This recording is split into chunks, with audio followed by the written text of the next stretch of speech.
his health, his wealth, everything but his own breath, and he is arguing with God out of the ash heap. At one point he looks at a tree and envies it. There is hope for a tree, he says, that even if it is cut down, it will sprout again. The word he uses is built on the same chord root we have been tracing. He is using the hope word to describe a stump that might still send up a green shoot. And the ache in it is that he is not sure he has even that much. He is holding the word up against his own ruined life and asking whether there is any line left for him to grab. The Bible lets that question stand. It does not rush to fix him.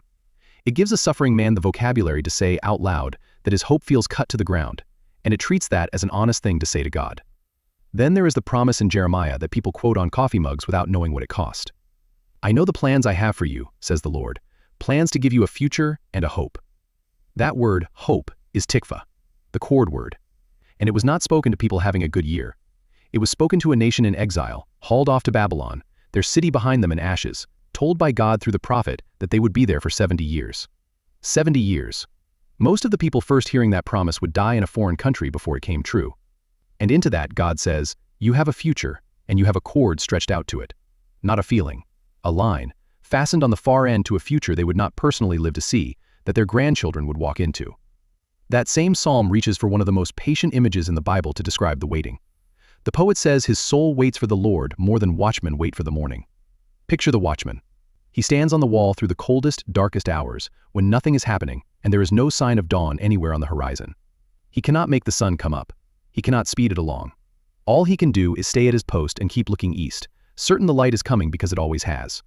He is not optimistic about the sunrise. He is sure of it. That is the leaning, tethered waiting these words describe.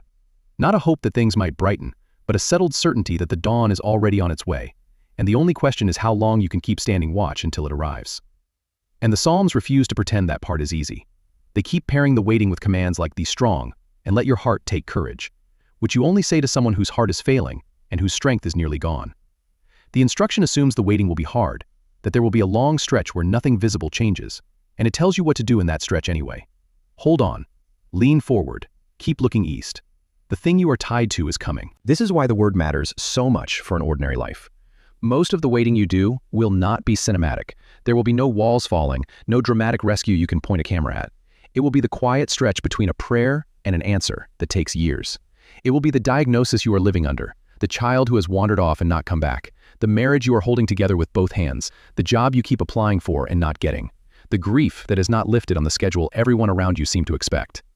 In that stretch, a wish is useless. A wish evaporates the second things get hard.